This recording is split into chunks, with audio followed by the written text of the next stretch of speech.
అభిషేకములు ఆనందించేవారుగా ఉండాలి. లోకమును విడిచిపెట్టే విషయంలో ఆనందించేవారుగా ఉండాలి. శరీర ఆశలను విడిచిపెట్టినప్పుడు ఆనందించేవారుగా ఉండాలి. పవిత్రను బట్టి ఆనందించేవారుగా ఉండాలి. నీతిని బట్టి ఆనందించేవారుగా ఉండాలి. సాత్వికాన్ని బట్టి ఆనందించేవారుగా ఉండాలి. యేసు క్రీస్తుని బట్టి ఆనందించేవారుగా ఉండాలి.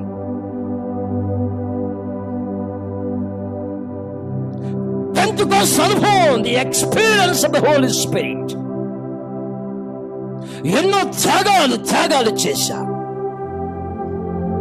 దేవుని మన ఆనందం, ఎందులో మన ఆనందం ఎందుకంటారు? పరిశుద్ధాత్మ అందరి ఆనందముతో మనం ఆనందించాలి.